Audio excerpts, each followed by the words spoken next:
যুদ্ধের মাঝেই নতুন করে বিতর্কে উঠে এলো ইউক্রেনের ভবিষ্যৎ সেনাশক্তি। ৮ লাখ সদস্যের একটি বাহিনী সংখ্যাটা যতটা শক্তির বার্তা দেয়, বাস্তবতা নিয়ে ততটাই প্রশ্ন তুলেছে রাশিয়া। রাশিয়ার পররাষ্ট্র মন্ত্রণালয়ের কিয়েভ রেজিম ক্রাইম বিষয়ক দূত রোদিয়ন মিরোশনিক বলেছেন, ইউক্রেনের পক্ষে এত বড় সেনাবাহিনী টিকিয়ে রাখা বাস্তবসম্মত নয়। তার দাবি, ইউক্রেন অর্থনৈতিক ও কাঠামোগতভাবে এমন একটি বাহিনী পরিচালনার সক্ষমতা রাখে না। রাশিয়া ওয়ান টেলিভিশন চ্যানেলে দেয়া এক সাক্ষাৎকারে মিরোশনিক বলেন, ইউক্রেনের প্রেসিডেন্ট ভলোদিমির জেলেনস্কি যদি সার্বভৌমত্বকে সর্বোচ্চ অগ্রাধিকার দেন এবং সেই সার্বভৌমত্বের অংশ হিসেবে ৮ লাখ সদস্যের সেনাবাহিনী গঠনের কথা বলেন, তাহলে প্রশ্ন ওঠে ইউক্রেন এই বাহিনী দিয়ে আসলে কি করবে। তার ভাষায় এটি এমন এক সেনাবাহিনী যাকে ইউক্রেন নিজেরা খাওয়াতেও পারবে না। এই বাহিনীর ব্যয় বহন করবে অন্য কেউ, পরিচালনাও করবে অন্য শক্তি, আর শেষ পর্যন্ত এই সেনাবাহিনী ব্যবহার করা হবে রাশিয়ার বিরুদ্ধে।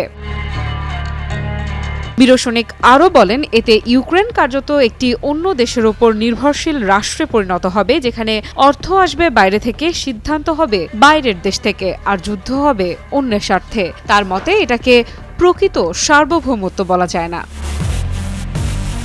তিনি জেলেনস্কির প্রস্তাবিত পরিকল্পনার প্রথম ধাপ নিয়েও প্রশ্ন তোলেন। বলেন, যে পরিকল্পনায় ইউক্রেনের সার্বভৌমত্ব নিশ্চিত করার কথা বলছে, সেখানে সার্বভৌমত্ব বলতে আসলে কি বোঝানো হচ্ছে তা এখনো স্পষ্ট নয়। বর্তমান বাস্তবতায় এই শব্দটির অর্থই অনিশ্চিত হয়ে পড়েছে।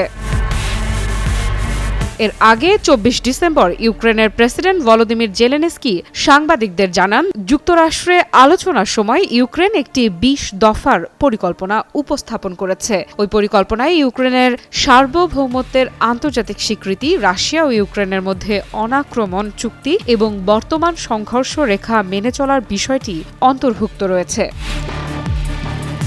পরিকল্পনায় নিরাপত্তা নিশ্চয়তার কথাও উল্লেখ করা হয়েছে। পাশাপাশি ইউক্রেনের সামরিক বাহিনীর সদস্য সংখ্যা সর্বোচ্চ ৮ লাখে সীমিত রাখার প্রস্তাব রাখা হয়েছে।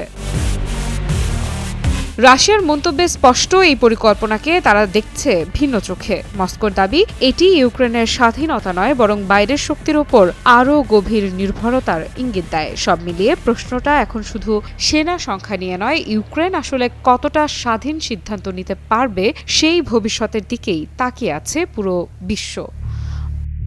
আফরিদা ইফরা, নিউজ 24।